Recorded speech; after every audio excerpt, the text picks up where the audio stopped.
been a while. Josh and Jay back with the America is Blue podcast. Unfortunately, the narrative has not changed a whole lot since our last appearance. But nonetheless, we love Chelsea Football Club. We support it no matter what.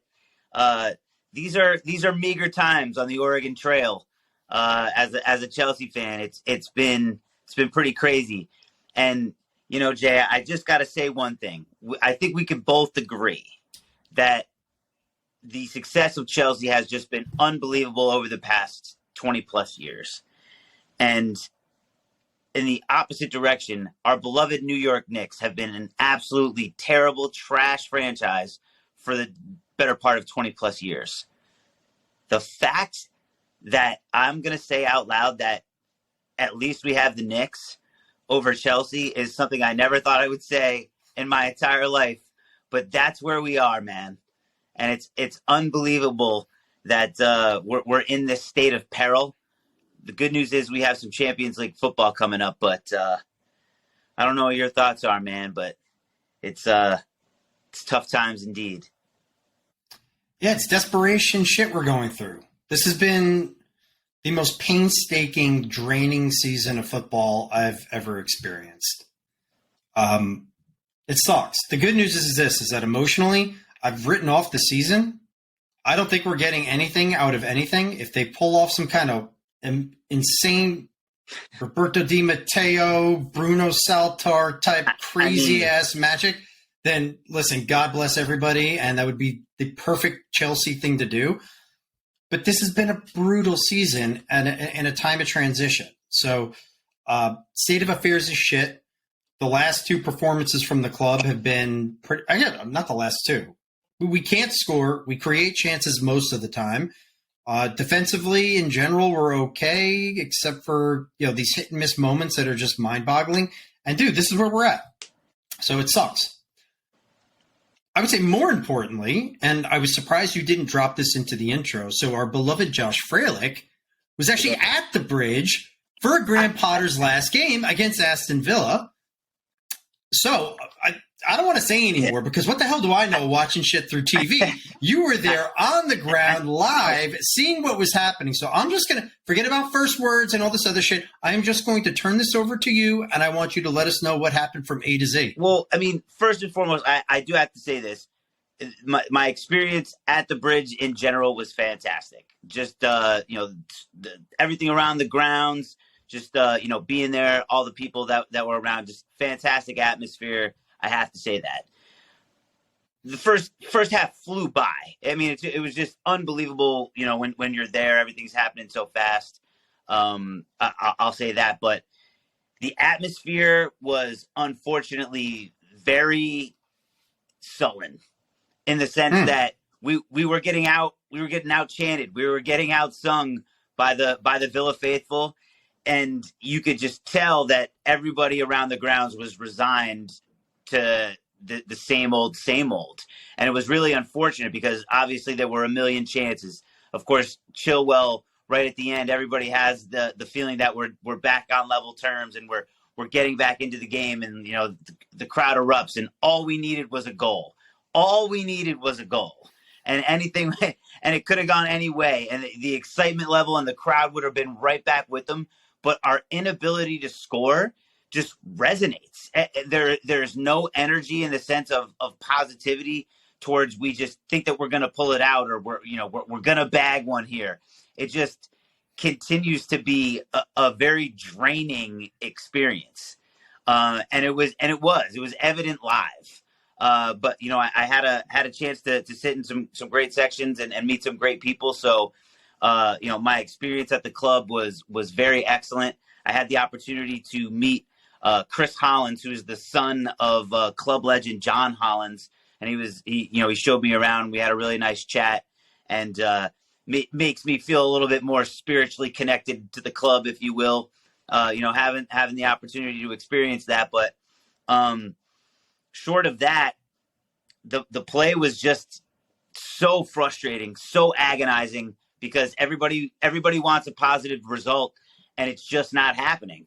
But I will say, when I got back to my hotel room, I can't remember, if it was either the next morning or or if it was later that night, but I saw, Graham Potter was sacked, and I said, at least I'm getting the news right here. It feels good. There was probably thank God you got to see Graham in live action doing nothing on the sideline. That's great. So, dude, I think you kind of hit the nail on the head. We're paupers at this point. We're begging for crumbs, and all we want is just that little bit of joy and excitement, just something to get the motor going, and it's just not there. When we do get it, it's always disappointment. We're always a hair offside, or something comes up that just pulls the joy and just it just rips the air out of the balloon. And I don't think we need to get into nitty gritty details about what happened with Villa. It was obviously a really shitty performance. We can't score. They gave up their goals. We got our typical post-game press conference. But what I am going to say is this real quick, because it does pivot right back into your experience, is, us neutering arguably our best player by not playing Reece James on the wing and playing him as a right center defender. I couldn't believe when the man that you met at the game was, I'm assuming, healthy and available to be able to go in there, and it is his natural position. I don't know what happened with Wesley Fofana, but you did get to meet Trevor Chalobah, and it was a beautiful shot you got. I mean, look, I would have taken Trevor Chalobah, in the team with Reece in his natural position over Ruben Loftus-Cheek, who it was just so agonizingly frustrating. And we don't do stats here. We don't do stats. This is not a stat program. But I have to say, I did know this. We outshot them 1,000,000,000-2, and the 2 both hit the back of the net. I don't know how many. That's an official stat. The over-under on our shots were 600 or something like that. That is an official stat. Hold us to it. 1,000,000,000-2. I mean, it was. And accurate, yes. I did. I was there. I know, because I was there. But, bro, it was just so frustrating. The aura of this team, man, it's like we do a lot of things right. I mean, listen, we can crush Graham Potter. I think this really has more to do with the mindset and just the aura and the environment that such a docile little human being creates in there. Like there's he's not injecting that killer instinct. And I think he's doing a lot of shit to coddle people and make them, wipe some tears away, but he's not doing anything to give them a real raging erection. Like to just go out there and get shit done. Like that killer instinct to just go out there and be cutthroat and be a winning team. And dude, we just keep on seeing it. We see chance after chance after chance. And it's not just one guy, it's every guy. And just no one can bag water. I don't even remember what it looks like to see the back of the net pop. I don't even know what it looks like anymore. And this is just where we're at. I mean, you're absolutely. We're not a bunch of killers. There's like, who's the killer? Where are our killers? And we don't have anybody that's going out there and really putting people to the knife. And again, you see how lively Joao Felix is. Can we get maybe a final pass or anything? Because of course, if he dekes 8 people, he's gonna have to deke a 9th, and the 9th person's gonna get him. It just doesn't matter. That is also extremely frustrating because we at times are playing some very, very, very brilliant football, lovely stuff. Nothing is going right, and honestly, at this point too, Kai Havertz as well, dude. If you knew that went off your hand, which you obviously did, don't celebrate. Don't let anyone get excited in any way, because I don't even know why he went through with that, because I didn't need it. Because when I saw the angle on television, unfortunately we had to watch this one today. When it went in, I was like, this one has to count. This one has to count. Like, it went off his chest. It went in. He wouldn't be. And then I look, I'm like, oh, it's a handball. And it's like, dude, why are you celebrating? Because we're desperate. We're desperate. The guy, as we are as fans, we're desperate because we want to see it. Feeling empathetic for these players to a certain extent, they're desperate. It's not like they don't want to score. It's the same thing I feel with Joao Felix. Mudryk looks awful. All of a sudden, his feet are bricks. Every touch is just, he's just bombing it. Kai Havertz, just still the decision-making. When he shoots, it's not decisive. When he's supposed to pass, he misses it. When he tries to pass, it's poorly executed, and he's just getting muscled off the ball. He's not a true striker. He can moonlight there in a pinch, but we've been in a really, really, really extended pinch with Kai Havertz as striker. But anybody we've tried to put up there, no one can seem to find a way to generate effective finishing and clinical finishing. It's just, and it has to just be in their heads. It's just in their heads. This is a case of just being in a slump, having the bat on your shoulder, and honestly, like almost not wanting to swing because you're just terrified of what the outcome's going to be, as opposed to saying, "I'm going to crack this thing." So that'll be I think it's going to be really interesting. I mean, listen, Bruno Salter has never been a manager at any level. This is a placeholder. I would love to see.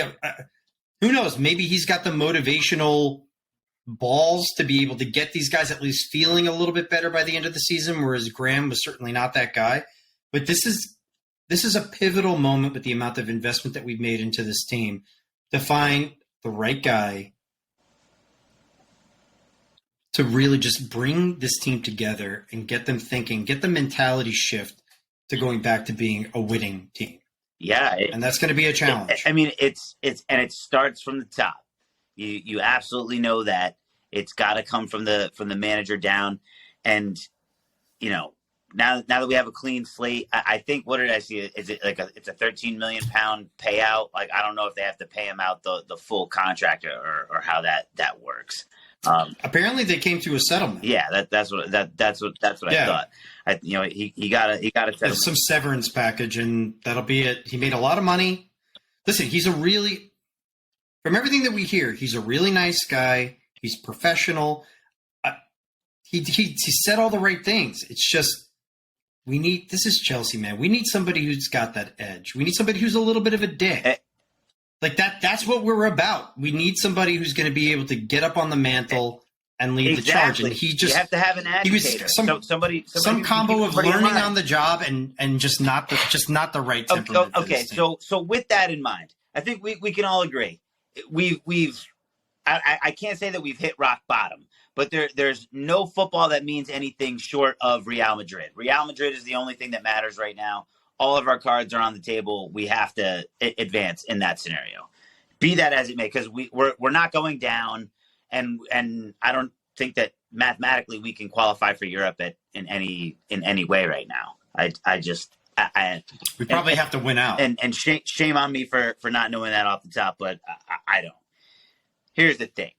If we do want this consistency, and of course we know that he's linked, and it's really easy to just say his name, but if we're trying to build something, then if you're trying to be measured by years and not months or games or weeks or whatever, give me Nagelsmann. Don't go back to Luis Enrique. Don't give me one of these older guys. If you're trying to build a program, let's build around a young manager.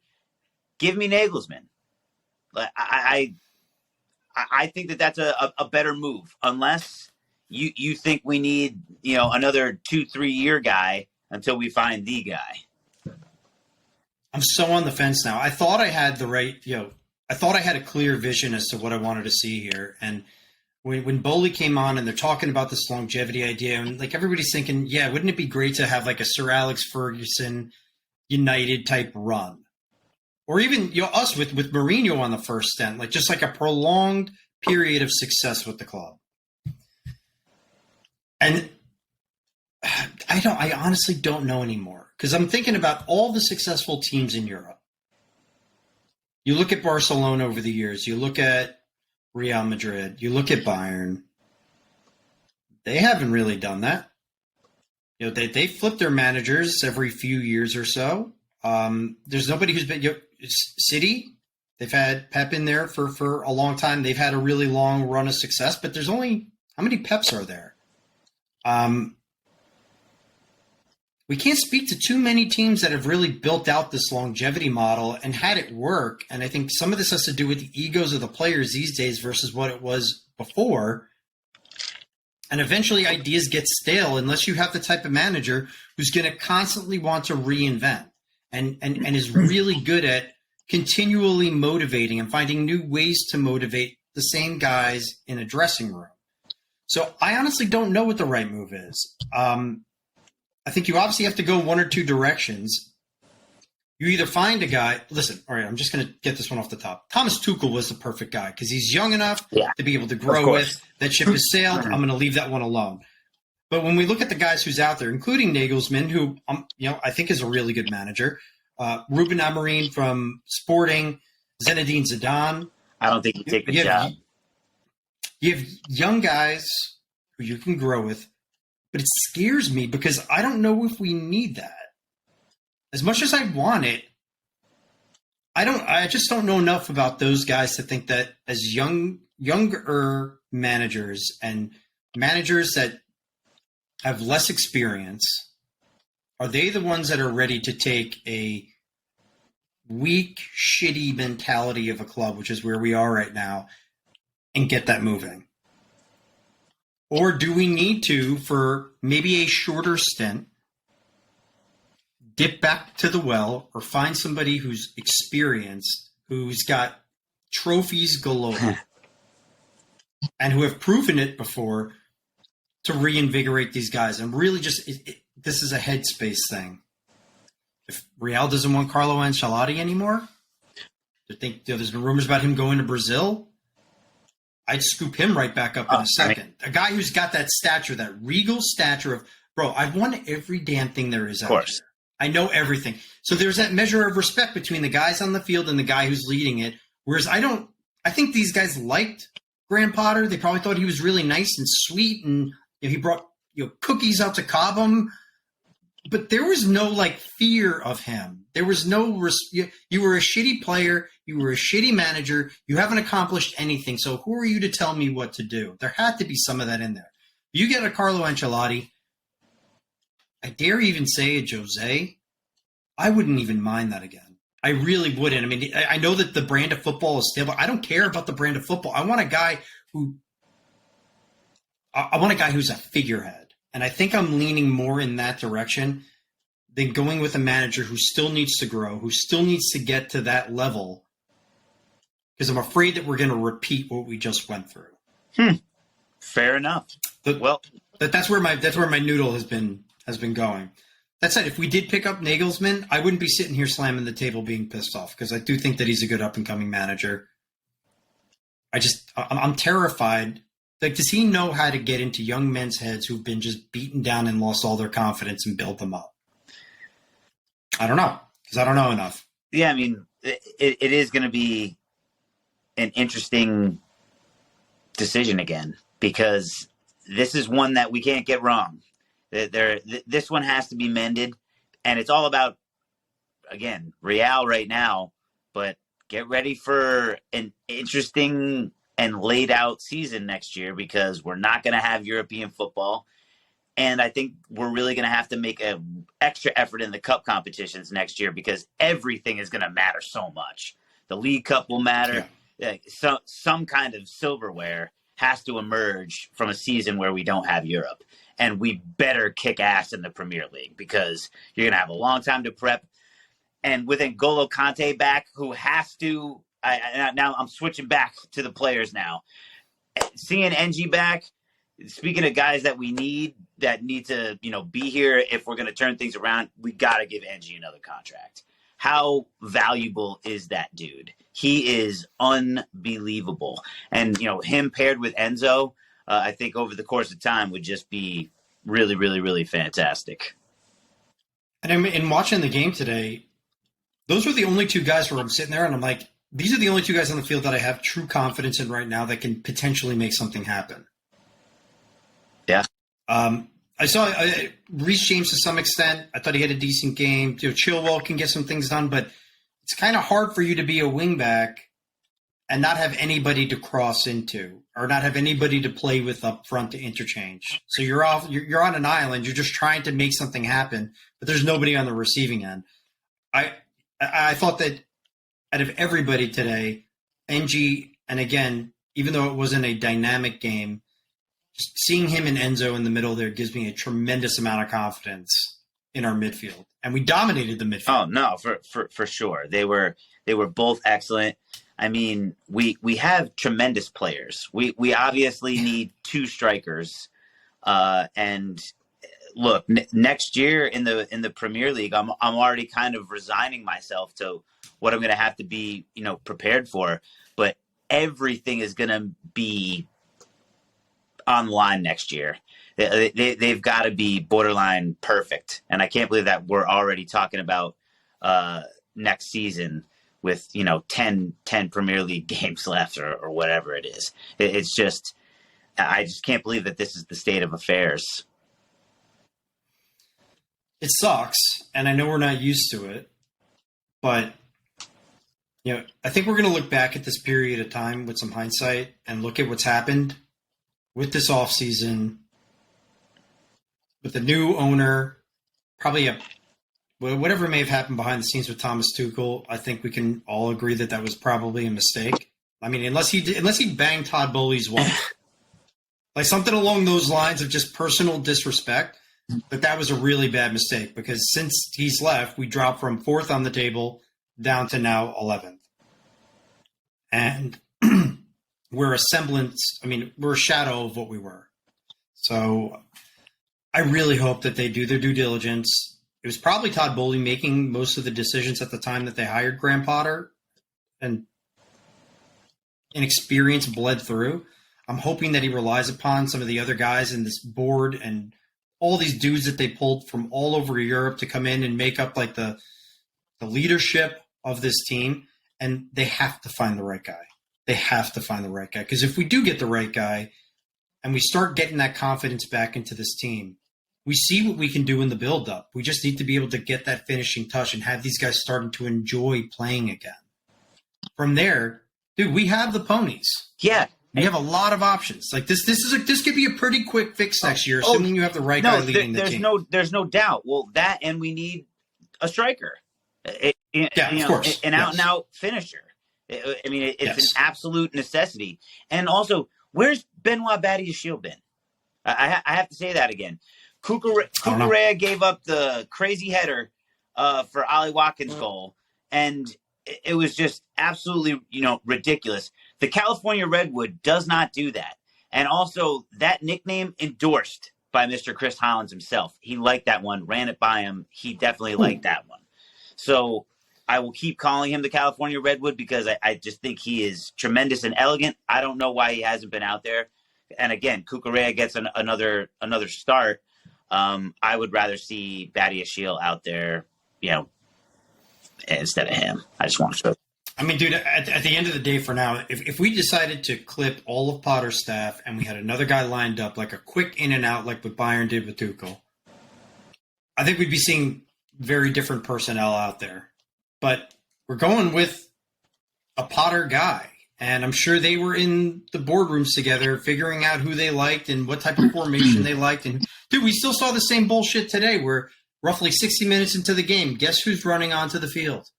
Fucking Goldilocks to go ahead and absolutely massacre the game. He sucks. I don't know why you would even give it to him. We have a shitload of midfielders. Go ahead and give it to anybody else but him. Put Carney out there. Throw Mason Mount out there, even with the contract dispute, even with him sucking on his thumb and being pissy about it. Everybody is better than Conor Gallagher. Everybody. Put RLC in the midfield. I'm happy with it. I will take that over Conor Gallagher, but we do the same shit every time. So, I don't think we're going to see any sort of revolutionary or, really ingenious changes with a manager who's never managed before, who is a Graham Potter guy. I hope he can just kind of help these guys with the mindset, given that he's not that far removed from being a player, and maybe get the locker room feeling a little bit better and get their heads straight. And then this is all about next season. It's all about next season. Unless, again, we do something really stupid in Champions League. Well, look, I don't think it's going to happen. I don't see it happening either, but I'll just say this. We have to hold out hope. We have to hold out hope. Anything is possible in football. So even though it seems entirely unlikely, and it is highly unlikely, there is still a chance. Have to say it. And dude, at the end of the day, man, this is the best I've felt about this team in months. Probably, I guess the only thing that we had to cheer about was the Dortmund game. That was the only real game where I think we could truly say like that was a really good performance that we put out there. I at least feel bright about the future, because if we had finished the season with Graham Potter and they had kept him on for another year, dude, fuck me, man, dude, this would have been absolute misery. At the very least, we can restart the clock, and at least there's some hope of success. There's hope. There was no hope before. It was over. Yeah. So these are good times, man. This is a good thing for us to feel positive about. Admit the mistake, cut ties, let's move on, and hopefully we get somebody good in here.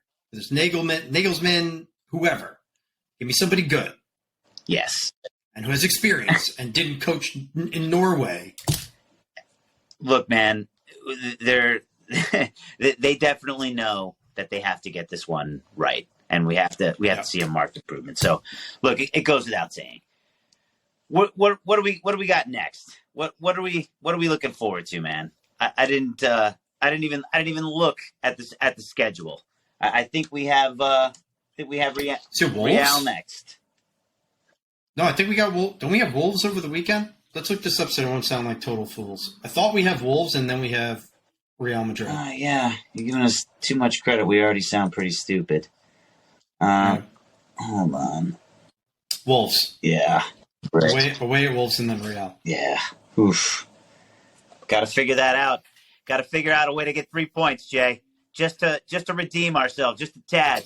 Fuck, man, just score a couple of goals, guys. Just score a couple of goals against Wolves. Give yourself some positivity going into the Real game. Who knows? Yeah, and you know what we can start doing again? Who's going to score next for Chelsea? Now we can do the who's going to score next predictors. Everybody loves those. Just to piss you off, I'm doing Mark Cucurella. Hey, man. Well, take him Badiashiel's spot, and he's going to score the goal. Yeah, we'll see if I can get you to change your mind. In the meantime, look, man, I'm really glad that we got back together to do this. This is what we do. This is why we do it. We love the club. Thank you, everybody, for the likes, for the follows, all the subscriptions on YouTube. Please please subscribe. Follow us on any of the streaming platforms that you'd like to consume your podcast on. We appreciate it. America is indeed blue, and we will be back with you this weekend after we kick the shit out of Wolves, hopefully. So all the best until then, Jay. Stay optimistic. Hopefully we can bag a couple of goals this weekend. Adios, my friends. Adios, man.